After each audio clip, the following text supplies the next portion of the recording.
E aí galera, tudo bem com vocês? Eu sei que não, mas vamos aí para mais um giro de notícias sobre o Cruzeiro com questões importantes que têm movimentado o ambiente do nosso clube. Meu nome é Emerson Araújo, esse é o canal 6x1 e desde o início eu peço para você deixar o like no vídeo, se inscrever no canal caso ainda não seja inscrito e usar os comentários para opinar sobre cada um dos assuntos. Sempre lembrando que o vídeo é feito com patrocínio do OneFootball, que é o maior aplicativo sobre futebol do planeta. Nele você encontra tudo que envolve esse universo do futebol, tem notícias, estatísticas, transferências, vídeos, transmissão de alguns campeonatos como o francês e o alemão. O OneFootball é um aplicativo totalmente gratuito, está disponível tanto para Android quanto para iOS e o link para você baixá-lo está aqui na descrição do vídeo. Como já virou praxe, antes de começar com as notícias, só fazer aqui um rápido registro de quem se tornou membro do canal 6x1 nas últimas horas e agradecer por isso, tá? Hoje vai especialmente então para o Júnior César e para o Rodrigo Luiz. Muito obrigado a vocês. Quem quiser se associar e ser membro aqui do canal 6x1, dá uma força pra gente. Tem as instruções nesse botão Seja Membro que tá aí na sua tela, valores e tudo mais. Se você aderiu à categoria sócio-atleta, vai lá na aba Comunidade, que tem uma publicação onde eu peço para você deixar o seu número de telefone. Deixa seu número lá que eu te incluo então no nosso grupo de WhatsApp.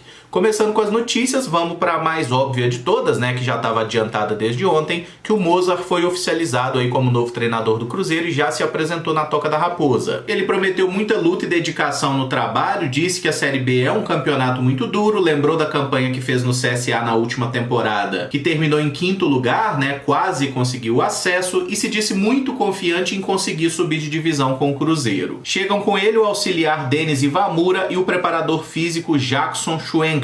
Como eu opinei no vídeo de ontem, é claro que a contratação do Mozart ela tem questões aí que deixa a gente em dúvida, né? É um treinador de pouca experiência nesse trabalho e é um cara que chega basicamente porque é homem de confiança aí do Rodrigo Pastana, que é um cara que a gente nem queria que tivesse aqui, né? Então, assim, começa meio torta essa relação. Mas ainda assim eu não acho que o Mozart era uma escolha muito ruim. Dentre as opções eu consigo até entender uma lógica em buscá-lo. E assim, basicamente o que a gente faz agora é torcer para dar certo. Porque confiar, convenhamos que a torcida do Cruzeiro não confia em mais ninguém. Ele vai comandar nessa tarde seu primeiro treinamento à frente do Cruzeiro e vai estar no banco de reservas amanhã no jogo Cruzeiro e Goiás. Vamos ver se ele vai fazer alguma mudança muito brusca no time, coisa que eu não imagino particularmente. E aquele vídeo que eu prometi, né, de abordar aí como o Mozart montou seus times anteriores, que basicamente foram os trabalhos em CSA e Chapecoense, eu vou publicar esse vídeo no domingo, tá? Eu tô fazendo ele ainda, no domingo vai estar no ar. Uma questão que repercutiu bastante nas últimas horas, né, foi o vazamento de um trecho de um áudio daquela reunião de torcedores com o presidente Sérgio. Eu não vou falar aqui, eu vou colocar o áudio para que vocês ouçam exatamente o que é que ele falou. Paralelo do Cruzeiro tá vivendo e que a torcida tá vivendo. Sabe por quê? Porque o que tá na reta aqui, o mais de todos é o meu.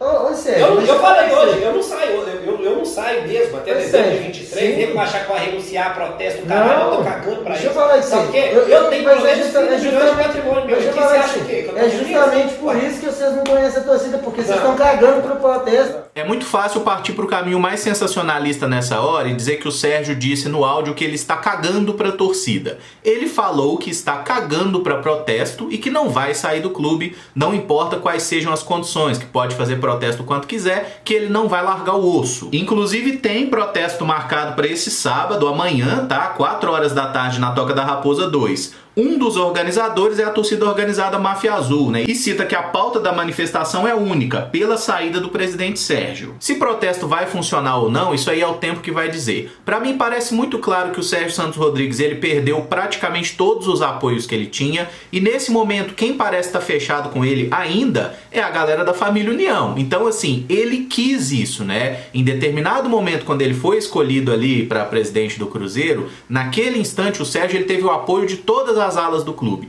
Todo mundo acreditou que ele poderia fazer um bom trabalho. As escolhas que ele foi fazendo foram cortando laços, né, queimando pontes, e ele foi se colocando nessa situação aí de praticamente isolamento. Então o que ele tá colhendo agora é basicamente o que ele plantou, tá? Até quando essa situação vai continuar eu não sei. A gente sabe que o Sérgio tem um mandato até o final de 2023, não parece minimamente disposto a renunciar, e aí nós vamos ver, né, até que ponto articulações políticas podem mudar essa situação opinião ou não. Sobre o fato dele estar cagando pra protesto ou cagando pra torcida, vocês vão me desculpar, mas ele falar isso, pra mim não muda nada, porque isso é uma coisa que eu já reparei. Eu acho que todo mundo que acompanha o noticiário do Cruzeiro já reparou que o Sérgio está cagando pra torcida. E não é ele verbalizar, são as ações dele. Ele não tá nem aí pra torcida, como as diretorias anteriores também não estavam, e é por isso que a gente tá nessa desgraça. Torcedor pra essa galera, gente, é massa de manobra, e nesse momento especificamente serve pra quê? Pra tentar arrecadar um dinheiro, né? Pra tentar ali salvar alguma coisa, mas assim, não há respeito, não há compromisso,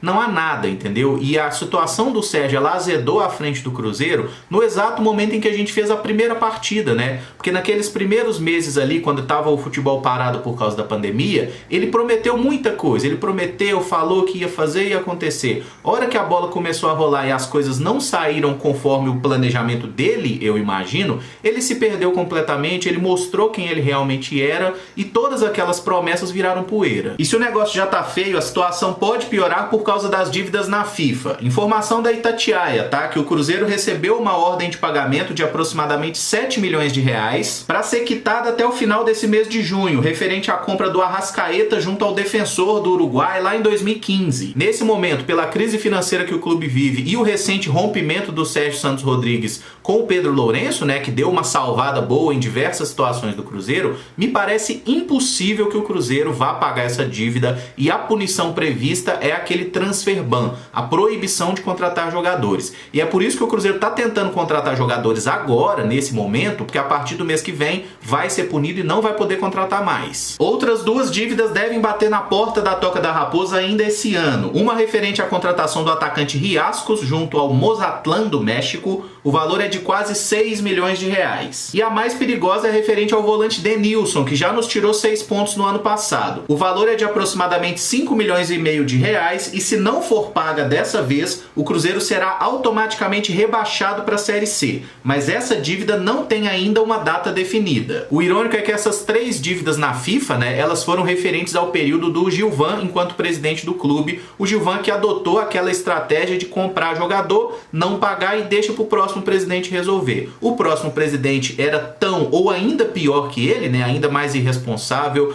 para não dizer outra coisa, então a coisa só piorou e agora a gente tá vivendo aí essa bomba, né? Problema de todo lado. Para ser bem sincero com vocês, proibição de contratar jogador nem me dói mais, até porque quando o Cruzeiro vai ao mercado para contratar um jogador, ou contrata do mesmo nível ou pior do que os que já estavam aqui. Então não poder contratar, cara, ó, chega numa situação que, ó, dane-se, tá? Mas essa questão especificamente do rebaixamento para a Série C, é óbvio que o Cruzeiro tem que fazer o que for possível, das tripas coração, mas tem que pagar esse negócio, né? Porque assim, ser rebaixado no campo já foi foda, ser rebaixado de novo e por dívida, aí é pra acabar mesmo. Olhando um pouquinho pro time agora, ontem teve uma situação no mínimo pitoresca aí envolvendo o time do Cruzeiro e o goleiro Fábio, que é um dos líderes do grupo, né? Segundo uma matéria do Globoesporte.com, a diretoria orientou os jogadores a não falarem com a imprensa na chegada a Belo Horizonte. Mas o goleiro Fábio parou pra falar com a imprensa e quando perguntado se a premiação da Copa do Brasil vai fazer falta, ele respondeu que quem administra o clube tem que correr atrás e os jogadores vão fazer o máximo para subir. São nesses pequenos detalhes que a gente vê como qualquer relação de hierarquia, respeito mútuo,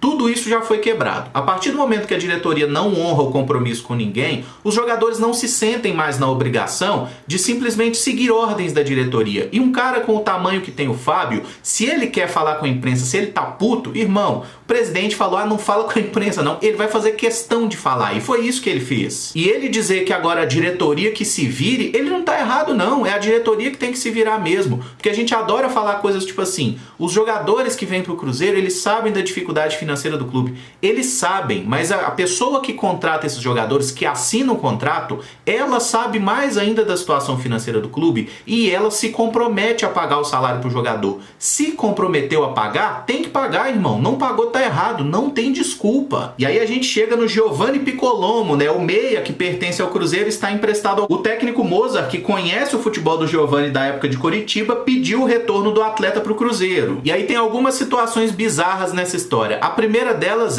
existe uma cláusula no contrato que o Cruzeiro possa pedir o jogador de volta, e o Cruzeiro está exercendo essa cláusula. Só que o Giovani não quer voltar para o Cruzeiro. E o principal motivo para isso é que durante o período que ele esteve no clube, ele não recebeu. E vocês julgariam o jogador por essa história? Porque eu não julgo ele não querer voltar para um lugar onde não pagavam o salário dele, tá? E aí tem outra bizarrice na história. Nesse empréstimo, o Cruzeiro paga 70% do salário e o Avaí paga apenas 30%. É engraçado que tem até a palavra do diretor do Avaí, né, dizendo que fica chateado com o Cruzeiro pedindo o jogador de volta e que talvez eles façam a mesma coisa e peçam o Matheus Barbosa de volta. Pode levar, irmão, ninguém vai achar ruim não, leva o cara quadrada de volta aí pro Avaí que todo mundo vai ficar feliz. Tecnicamente eu acho que o Piccolomo poderia sim ser uma peça útil pro Cruzeiro, até porque o Mozart gosta de usar essa figura de um meia central e o Giovani já fez esse papel de um segundo volante, né, que ajuda na construção de jogo, então eu não veria problema nesse retorno, tá? Até porque a gente já tá pagando a maior parte do salário dele, ou melhor,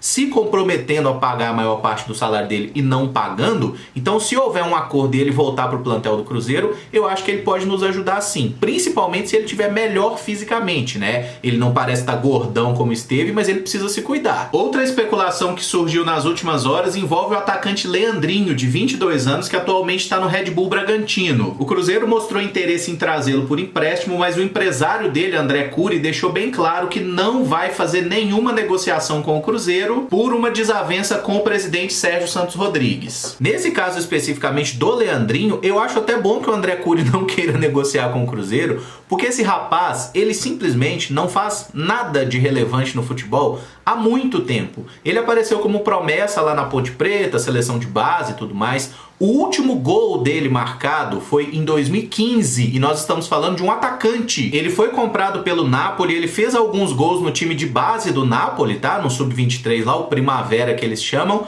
mas profissionalmente nenhum gol desde 2015. E ele teve lá alguns minutos no Napoli, ele teve uma passagem pelo nosso rival Atlético, lá no Bragantino também. Não faz o menor sentido você buscar esse jogador. É um cara assim que... Cara, eu não sei o que o Cruzeiro tem na cabeça de querer esses brother. Aí você pode me dizer, ele não faz gol, mas deve ter muita assistência, né? Bom, eu fiz uma pesquisa aqui no Transfer Market e não tem nenhuma assistência dele registrada também. Então, assim, ó...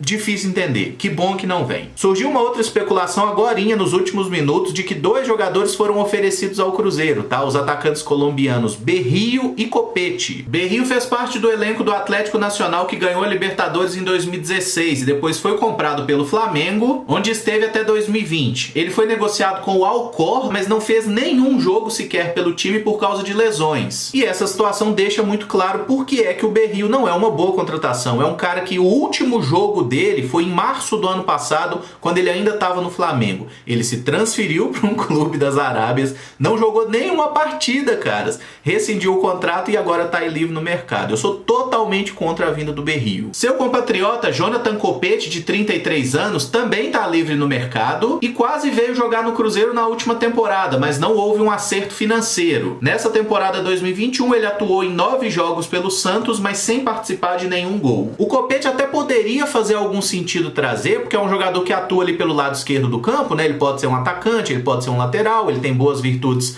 na bola aérea, mas é um cara que há muito tempo não joga em alto nível e provavelmente custa muito caro. Foi isso que inviabilizou o acerto dele com o Cruzeiro no ano passado, quando inclusive o Filipão queria sua contratação. Então, por mim, Berrio e Copete não vão agregar muita coisa pro time do Cruzeiro, só vão gerar ainda mais dívida, tá? Eu não gostaria dessas contratações não, mas peço que vocês opinem aí. E para fechar, o projeto de clube-empresa foi aprovado ontem em votação no Senado. Agora vai para apreciação e consequente votação na Câmara dos Deputados. Não há uma data definida para isso, mas se for aprovado pelos deputados, aí o projeto é encaminhado para a sanção do presidente da República. Tem mais de ano que estavam enrolando e finalmente o Senado votou, né? Se a Câmara dos Deputados demorar metade do tempo, esse negócio não vai andar esse ano, tá? Então, assim, ó, não tenham pressa com esse negócio de clube-empresa. Acho, inclusive, que a chance maior maior é do presidente do Cruzeiro cair nesse meio tempo, inclusive gostaria muito que isso acontecesse, por mais que ele já tenha deixado bem claro que não quer renunciar, né? Mas às vezes as coisas chegam num ponto que ele não vai ter outra alternativa. Mas enfim, o tempo que vai nos trazer essas respostas.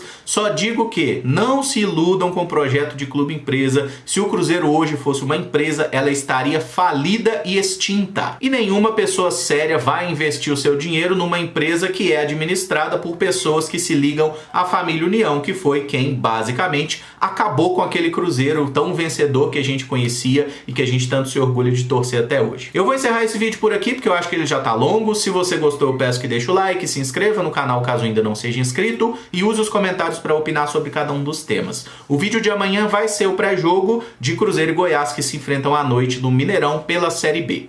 Muito obrigado por acompanhar, um abraço e até o próximo vídeo. Valeu!